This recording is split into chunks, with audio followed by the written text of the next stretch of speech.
Welcome back. Tactical Tuesday with Johnny Tiger. On April 19th, 2022. This is the day before our good friend Maggie's birthday, so I know Maggie never watched my video, but happy birthday, Maggie, all the same. Uh, Hopefully 2022 will be a very kind year to you. Now, when it comes to talking about tactical anything, Krav Maga is like the premier martial art that come to mind, and one of the most controversial. I have did multiple episode talk on Krav Maga uh, defending some of the points that some other people have levied against Krav Maga, why they think it doesn't work, why they think it's fake, and all that stuff. Uh, Usually, I don't like to specifically talk about Krav Maga because I feel that here on the internet, I'm not obligated to defend anything. I'm not obligated to defend something when you can't even get together to test things out. It just depends on who says what and who says what when, who has more followers, who has more fans, who has a louder voice, who can be more obnoxious. I don't like to play that kind of game. But today I want to give you guys a little bit of a example. I want to show you guys some Krav Maga techniques that will illustrate very nicely why is it that Krav Maga demonstration usually look really hokey, really fake, and why is it that you usually can't use Krav Maga in a MMA sparring match, Jiu-Jitsu sparring match, or anything like that, and then win. Okay, uh, just quick, simple technique. Now, I want to say this too. A lot of people have asked me, there's so many fake Krav Maga program out there. How do I know what's true, what's real, and what's not? If the techniques I show you today, if you have been taking the Krav Maga program for, let's say, a year, and the techniques I'm demonstrating today sound totally alien to you, if they sound like something you never heard of in your program, you never seen anyone do your program, then I'm sorry to say you're in the fake Krav Maga program because these are the most fundamental, the bread and butter of Krav Maga. These are the things that what make Krav Maga work, what make Krav Maga not work when you're using it in a match against MMA or other kind of sport fighting or martial arts stuff. Before we start, let me quickly reaffirm this. If Krav Maga doesn't work, then you are basically saying that Israeli Defense Force and military all over the world, law enforcement personnel all over the world are learning something that doesn't work. Clearly, it does work. Now, if you are in a fake Krav Maga program and it doesn't work, that's not Krav Maga's fault. That's really the fault of your instructor. Just saying. Now, first, let's look at what happened in Krav Maga. I'm going to use this. This is not a very good illustration because Bruce here, he is the training dummy. He is really heavy and really old and kind of easily damaged. So I don't really want to take him down to the ground. So I'm going to use this uh, foam roller. Okay, put it up here. Imagine this is a person. This is a standing person.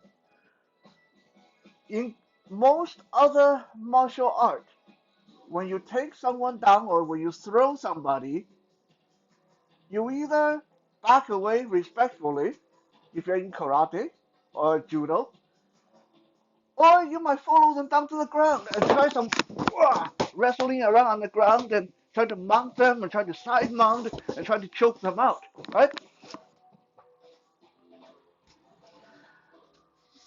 In Krav Maga, when we take someone down to the ground, no matter how we take them down to the ground, there's usually one uh, goal we are going for, which is the moment I get this person down to the ground, I'm keeping my hand on his head. I'm going to pick his head up and into the ground. Right? I'm going to pick his head up and into the ground until he is knocked out or whatever, until he is no longer a threat. Okay? Now, this doesn't matter if I do a throw or a double leg takedown, whatever is the case. If I can, I follow them down to the ground, take their head, boom, into the ground, or I drop my knees right onto their face, smooshing their head into the ground, or I use my elbow, whatever. Now, I think this is very obvious. First, why why do we not do this, or why do we do it so uh, fake in demonstration? Because it doesn't matter what kind of protection you're wearing.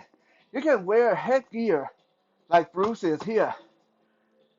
And believe me, if we are sparring and I actually take you down and I grab your headgear and start slamming you into the ground, that's going to lead to brain damage. You're going to get concussed in no time. Doesn't matter what you're wearing. Okay, so this is why when we demonstrate, when you see people demonstrate Krav Maga, when they get someone down, they go like, mm, mm, mm, mm. Like, what's that? Uh, are we just like humping their head? No, this is because we can't actually slam them. Okay, if you start slamming your partner head into the ground, how you're supposed to for real, then you run out of training partner and you quickly need to hire yourself a lot of lawyers. Okay, so this is why just this first example showed you why it looked weird in demonstration. And two, this is why we can't do this when we are sparring with let's say boxer or MMA guys or stuff like that.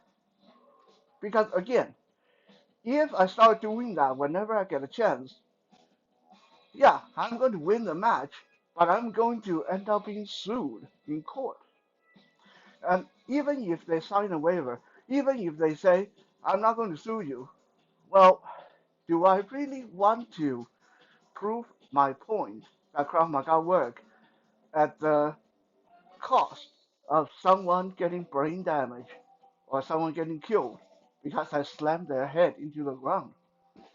Probably not. So this is just example number one, the head slam that is the bread and butter of any ground game in Krav Maga. And this is why Krav Maga has such a lousy reputation for ground game, because we don't really mess around on the ground. Well, as soon as we take the person to the ground, we go for the head and slam it down to the floor and keep slamming until the person is no longer a threat. Put that aside. Number two, the finger trap. Another bread and butter of Krav Maga. Anytime anyone grab you, anyone try to push you around, our most fundamental thing is to go for the hand. As soon as we get the hand, we bend the finger right back and drop our weight down on the hand. Okay, this is something that again, number one, why does it look so weird in demonstration? Whenever we demonstrate, as soon as we get the hand, the person is tapping out. Why? Because no one wants to have the finger broken. You still have to work tomorrow. And number two, why does this not work in sparring? There again, because in most tournaments, most sparring, small joint manipulation are illegal. You can't grab someone's finger in a jiu-jitsu match. You can't grab someone's finger in an MMA match. Not to mention when they're wearing gloves, and the whole thing is about punchy. It's really hard to grab their fingers. Okay, so this is why this is very hard to demonstrate, and it that one of the things that doom Krav Maga to not work when you are sparring or fighting in a sport or martial art tournament. Number three, since we talked about takedown in number one, let's look at one of the standard Krav Maga takedown. I'm going to be like a little bit behind Bruce. Normally, I would be totally behind him, but just because there's not a lot of room back here, I need you guys to be able to see what I'm doing. So I'm going to do it from the side. Just know that in the actual technique, I would be totally behind the person. So I'm usually, if I can maneuver myself behind the person, if I am doing a MMA or jiu-jitsu or judo, I have to go for like a rear naked choke, get my arm this way, get my arm this way, grab the head, or get my arm under the shoulder, or get my arm on the pant leg for a takedown. Okay, I mean, yeah, there's like a thousand ways to take someone down from behind. Uh, that's like the Chinese kung fu, bring your hand down on the back of their neck to pull them back, all that stuff. Okay, so in any kind of sparring or matches, I have to do that. Krav Maga, no. Krav Maga, if we get behind a person, immediately we reach around the head, sink our finger into the eye, sink our thumb into the ear.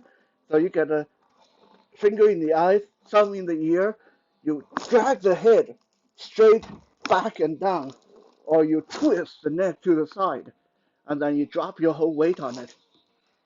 Right? Let's not even say about breaking someone's neck or injuring someone's neck when you drop the weight down like that. Let's just look at this. Finger right into the eyeball, finger right into the ear, maybe finger into the nose and the lips, and then dragging down. Okay? This is why in demonstration it looks hokey because we can't actually do that to our partner. Right? So in training or in demonstration, usually if we know we're going to be doing this, the partner would be wearing a full face visor, helmet, everything. So when we grab, we can't actually get our finger into the eyeball. Uh, and that's why the partner have to sort of cooperate a little bit because it's no longer realistic, right? Or if the partner is not wearing head protection, then when I grab, I'm actually resting my hand on the forehead. I don't go for the eye, because again, I don't want to injure my partner. Now look at this is another thing that's just no in any kind of sparring or tournament or any kind of that kind of fighting because no one is going to spar with you, train with you, or fight you in a match when they know that anytime you get behind them, you're going to blind them, you're going to sink your finger right into their eyes, you're going to pull out their ears, you're going to twist their neck, and then when you finally get them down to the ground, you are going to slam them. Okay? So these are just some of the very basic, these are the bread and butter techniques in Krav Maga that makes it very workable on the street in an actual life and death struggle. However, just you can't even do them realistically all the time in training unless people have the right protection. You definitely can't do them in if someone come up to me and say, "Hey Johnny, let me fight you. I'm going to use Muay Thai and you use the Krav Maga. Let's prove Krav Maga don't work." Well, let's be honest, we don't even have to do that. I can already tell you it's not going to work unless you are willing to say, hey, Johnny, I'm going to do everything I can in this fight, so go ahead and do everything you can in this fight. Everything you can in Krav Maga. All your Krav Maga trick. Bring them out. No problem. I don't care if you kill me. I don't care if you blind me. Well, then okay. Fine. If you're really not sure that you want to see if Krav Maga even work or not, then I'm going to tell you, like, here is a little bonus. What's going to happen? Most likely, this is just me because this is the way I fight in Krav Maga, in self-defense.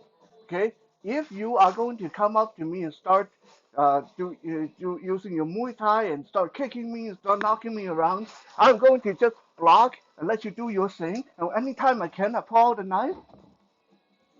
Yeah, and it wouldn't even be a training knife if you tell me that I can do anything I want to make Krav Maga work. Okay, that is Krav Maga. That is Krav Maga. Anything that I can make it work, right? You try to slap you around. You try to kick me. I'm going to try to kick you in the groin and put my finger right in your eyes. I'm going to turn you into another blind guy like myself, right? No one, no one is willing to do that just to prove a point. Okay, easy for me to say I will do it here. But if someone really come up to me and say, Johnny, do anything you can to me to prove Krav Maga work, most likely, most definitely, I'm going to say, you know what? Let's just say it doesn't work. Okay, whatever. Because it's just not worth it. Not worth hurting another person that badly over just to prove a point. Now, one of the argument I hear the most often is that, well, that's very convenient for you guys. You guys say, well, we can't really do this to a person, so you just have to trust it works. And you know that sounds like another dim mak or qigong example where the master have to tell you you have to have faith in what you do. You can't try it. You can never try it on a person, but you just have to have faith in that work. And I agree. In many circumstances, let's say I teach you. I say here's a here's a five-finger death punch. If you hit someone like this with your palm 3 inches under the sternum, you hit it hard enough, you'll kill the person. Don't ever try it. Don't ever. You can't try it on your partner, but just believe that it does. It works. Okay, then that is hokey as heck because there's no scientific evidence of it working. However, the kind of things that we are showing you, the kind of things that we teach in Krav Maga, is not something mystical. It's not something that's hard to understand.